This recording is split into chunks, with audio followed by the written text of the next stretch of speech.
Guys, would you believe me if I told you that the focus of your entire life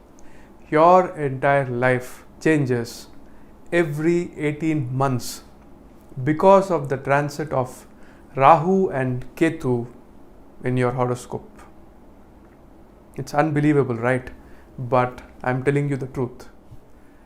In my initial stages, when I was learning astrology from my guru, he had mentioned me this trick, and after a lot of application and after a lot of analysis, I've come to this conclusion that it's true, guys.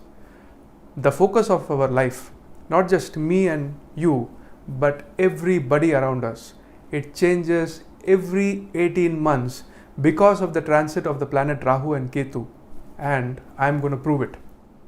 So if you want to learn the procedure, the inference and the conclusion of my Rahu Ketu experiment, then first subscribe to Purab's Astrology, hit the like button and watch this video till the end, because if you don't watch this video till the end, you are going to miss out on crucial information about the impact of Rahu Ketu transit in our lives.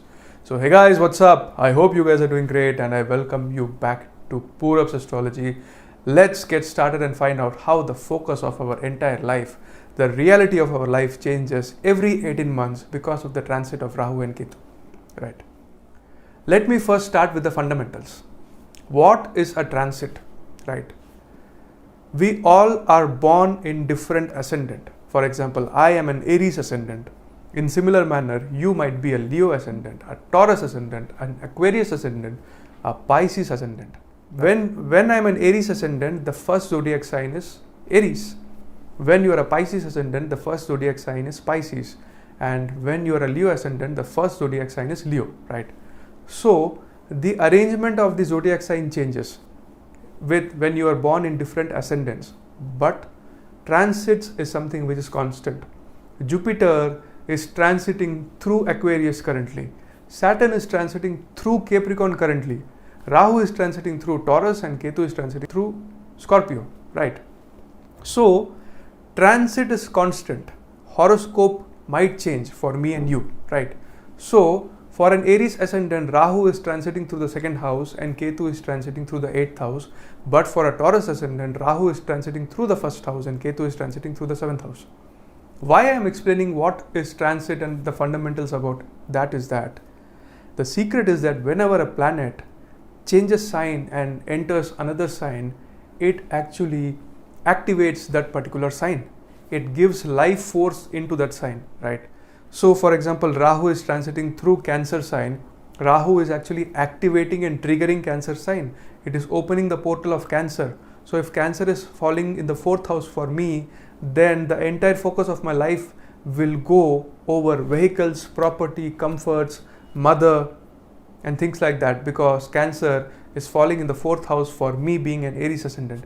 Similarly, if you are a Leo ascendant and Cancer is falling in the 12th house, Cancer sign is falling in the 12th house, the entire focus for a period of 18 months when Rahu will be transiting through Cancer will be foreign settlement, export, import, isolation, jail, hospital, rehab and things like that, or moksha, enlightenment, because 12th house is enlightenment, right? So what I'm trying to say here is that Rahu and Ketu, because they are the king of Kali Yuga, they have a lot of impact in the reality of our lives when compared to the other planets, because Rahu is desire and Ketu is detachment, right? Wherever Rahu goes, our entire focus, our entire desire goes into that particular house.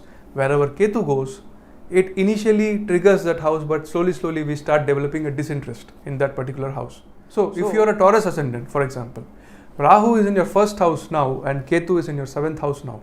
So you will see, ever since Rahu transited into Taurus and Ketu into Scorpio, you are becoming more focused upon yourself. The way you talk, the way you walk, your personality, your health, your vitality, the clothes that you wear, how you step out. So you must be getting into personality development course, confidence building programs and things like that, because Rahu is transiting through your Lagna, the 1st house.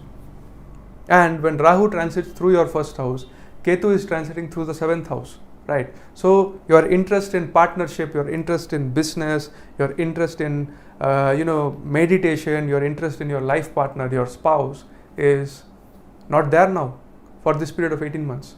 So imagine, with this knowledge, you can actually understand why in life suddenly our priority changes, suddenly the focus changes, and suddenly a person changes, and we start running behind something else when we were running behind something else before.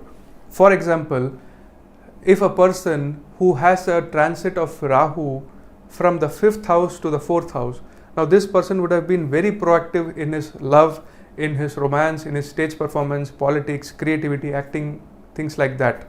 But the moment the transit happens, Rahu transits and goes into the sign of Cancer in the 4th house. So people find it weird that how this person has suddenly changed.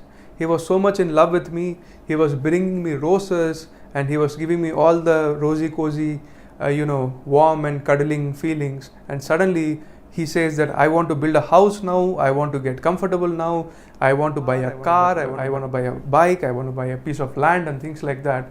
So the psychological pattern, the behavioral pattern of the person is changing. Why? Because Rahu and Ketu are changing. From Rahu, from triggering one particular house and activating from one particular house, is getting into some other house. And Ketu, from creating a detachment and separative mentality from one particular house, is going into some other house. So can you relate to what I'm saying? If you are unable to relate, open your goddamn horoscope. I'm just kidding. Open your horoscope. I'm just kidding. Open your horoscope, right? And first identify which ascendant you are. Libra ascendant or Leo ascendant or Taurus ascendant, Gemini ascendant, whichever ascendant you are. Then go to Google and type Rahu Ketu transit 2021. You will find out that Rahu and Ketu are transiting through a particular sign. Now see in which house that particular sign is falling. For example, that particular sign is falling in your 2nd house. So find out what is the significance of your 2nd house. You will see that you are developing a lot of interest over the things controlled by 2nd house. Let me simplify and tell you what 2nd house is. 2nd house is speech. 2nd house is lineage and family value. 2nd house is wealth, liquidity, the hoarded wealth, jewels, jewelry and things like that. And all the things that we collect, because 2nd house is collecting things, right? So the focus changes, guys. The focus changes. That's why you can see that there are certain people who are very active in their YouTube channel for a period of 18 months and then they're gone with the wind. I don't want to be such case. I want to be constant. So subscribe, guys. Subscribe and show your support such that I can continue this effort and I can continue to enlighten you people. So this is the truth of how your life changes every 18 months. I love you all. This is Purab signing off from Purab's Astrology. Adios. Jai Hind. Jai Bharat.